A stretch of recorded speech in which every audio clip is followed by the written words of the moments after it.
Ассаламу алейкум арна көрермендері, армысыздар. Біз бүгін сіздерге тағы бір қызықты ақпарат ұсынатын боламыз. Видеоға лайк басып қоюды ұмытпаңыз.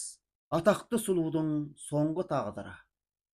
Итөмір-ай, сән индустриясында әлемге танымал дизайнер және ықпалды блогер Криста Родригез 40 жасында асқазандағы қатерлі ісіктен қайтыс боларының алдында былай депті.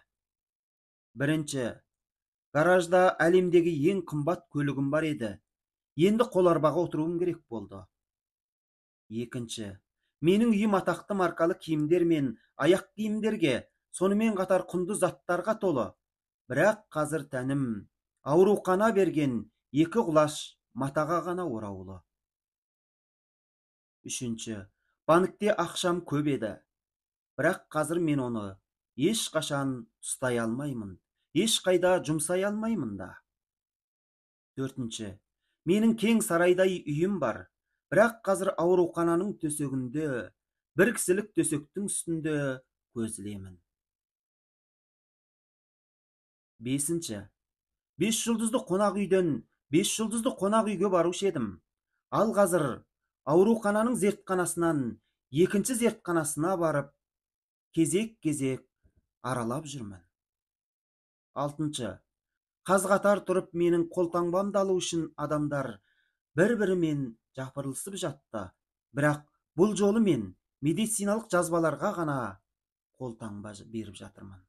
Жетінші, шашымды сәндейтін 7 шаштаразым бар еді. Қазір басымда шаш та жоқ. Химиялық емдеуден кейін шашы түсіп қалғандығын айтып отыр. Сегізінші, бұрын жек ұшақта кез келген жерге ұшатын едім. Бірақ қазір аурухананың қақпасына жету үшін 2 көмекші керек болды. Тоғызыншы, асты таңдап ішетінмін. Ал қазір күніне 2 түйір дәрі мен кешкі тұзды судың бірнеше тамшысын ғана қорек етемін.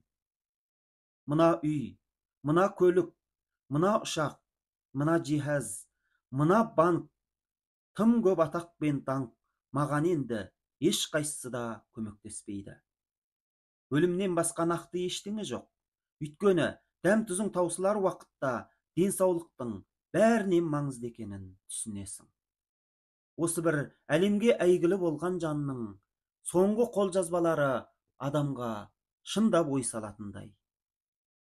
Ендеше ағайын туыстарымызға жіберіп, денсаулығының қадірін есіне бір салып қойыңыз. Келесі кездескенше есен, сау болайық ағайын. Ағайын ауырмасын, ел аман, жұрт тыныш болсын.